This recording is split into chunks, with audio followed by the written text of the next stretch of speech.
Eureka Pagos, where ambitious little explorers go to die. This frozen hellscape is notorious for humbling many unaware players. Whether it's the harsh terrain, dragons lying in wait to delete you from this mortal coil, or some particularly cruel quest locations, some players may even call it quits here. But is it really all that bad? If I'm being honest, no. No, not really. In fact, I'd say Pagos is probably my favorite of the four zones and the most satisfying to truly conquer. That being said, ladies and gentlemen, welcome. I'm Kurojakku, and today I will be your guide through this winter wonderland so that you can move on before you freeze your orbs off. This is Eureka Pagos. Much like with Onimos, you'll have to come talk to Mr. We Have Thancred at Home over here to actually enter Pagos itself. If you don't see Pagos as an option, well, chances are you haven't actually finished up the previous zone. So it's back to Onimos with you. Make sure you've gotten to Elemental level 20 and finished all of Kryle's quests. Should you need help with anything, feel free to check out my Onimos guide. Alright, shameless self-promo out of the way, let's actually continue with the rest of you who have access to Pagos. Welcome to Pagos. I hope you dressed warm. Now, since most of the basics for Eureka were already explained in the Onimos guide itself, we are just going to move straight along to what's different and changed about Pagos itself. First things first, level cap here is 35. You might only be level 20 at the moment, or you may even have a few extra levels from Onimos giving you a quick head start. And speaking of head starts, if it does happen to be a fresh week and you haven't done your challenge logs yet, those will be a very big help in getting a quick boost through the slower leveling portion of Pagos. As for new features, let's first mention the map itself, or more specifically, how vertical Pagos is compared to Onimos. Pagos is much more dynamic, and like I said at the start, honestly, probably my favorite of the four maps once you actually understand how to navigate it and get around.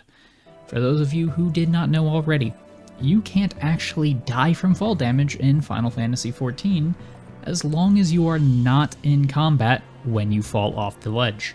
Keep this in mind, as a handful of Fate bosses, and a very special location we will talk about shortly, will require you to drop down the sides of cliffs onto hidden pathways that are not accessible from the lower areas of the map.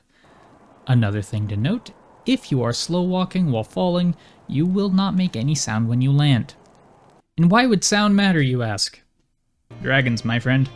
Eepy sleepy dragons who are about as polite as I am when I'm woken up at 5 AM. And yes, they will cancel your subscription to life without a single hint of remorse. For legal reasons, I have to clarify that this is a joke. I have never once Control-Alt-Deleted a fellow human being. That anyone is aware of anyway. Moving on. The trick to not waking these angy sleepy boys is very simple. Just walk very, very slowly around them, and they will stay snoozing. Hit your little RP walk button. There may be a few well-placed scaly boys right where you'll have to land after dropping off a cliff, like I mentioned earlier. So make sure you are slow walking before dropping off the side of the cliff, or else landing will wake them up, and that will not end very well for you sitting at 1 HP. Dragons and drops to your doom aside, that's the majority of the major changes introduced in Pagos. Almost. There is a new type of fate called bunny fates that respawn far more frequently than the other fates and don't require farming mobs to spawn them. However, I won't actually be going into detail on how these work just yet. You see, bunny fates will be in every Eureka zone going forward, but the Pagos ones are simply not really worth your time. Not to mention, the terrain is very difficult to navigate and makes it take even longer to do them for worse rewards. But worry not, I will go in depth in the next zone, but for now, it's best to just ignore these. Another new feature that Pagos technically introduces, but doesn't really make full use of, are mutations. Sometimes, very specific mobs have a very, very rare chance of mutating during combat. This usually changes their form, possibly even their element alongside it, and gives a nice XP boost when you kill them. And while these become actually fairly common in the later zones, these mutations are so rare in Pagos that I really don't think it's worth your time seeking them out over just farming mobs that could spawn a fate that you could then kill for additional XP anyways. Now, I am going to mix things up this time around and explain the Relic weapon grind after we go over some leveling. Though honestly, the process of leveling is not really that different from Onimos. Do your logs for a quick XP boost, farm mobs until a fate spawns within your level range, yada yada yada. And of course, doing Trial's silly little chores whenever they appear. You will not be getting any more Magicites. However, it is still crucial that you do these ASAP, because a very, very important and kind of grindy system is unlocked after the level 25 quest. That being the Magic Kettle and light farming. It's no ultimate Kettle Nexus, but it is going to help us get our shiny new Pagos weapons, so it'll have to do. Once you finish this quest, you'll now be able to farm light, indicated by this little bar on your duty info. And every time the bar fills up, you'll get a charge, and you can hold up to 9 charges at a time. You see, mobs have a low chance to give some light, while fates are guaranteed. Personally, I found that doing fate farms in a large group where you can pull a lot of ads at once was a very effective way to farm light quickly, especially Cassie prep. If there are blizzards out and you see people in shout chat asking for Cassie prep, as long as you're the right level for it of course, jump on it. You get so much light so quickly. And of course, fate trains are another really good source of this, since every fate is guaranteed at least some charge. Once you have a few of these charges saved up, you'll then take them to this forge. I'll be sure to put some footage in the background showing the route, don't you worry.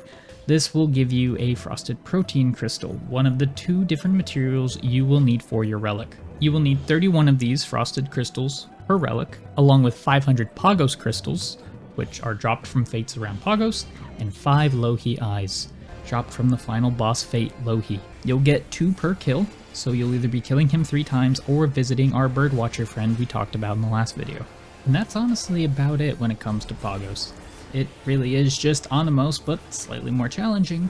Only other thing worth mentioning are the super rare, unique Eureka jewelry pieces. These absurdly rare drops give a bit of each main stat, and more importantly, haste. A special Eureka only stat equaled about 1% skill and spell speed per point. Are they a must-have? No. But they are sure fun to flex to own. Or so I've been told. I would not know, because I still don't have them. My bitterness about poor luck aside, that is all I have for you today. Like I said before, Pagos is pretty simple and straightforward. There's really not a whole lot of new systems introduced. But don't worry, the next zone is where the fun will truly begin. As usual, feel free to leave any questions you have in the comments. Check the playlist in the description once all of these silly little guides are out. Or, you could sub, so you'll know when the next one is done. Until next time.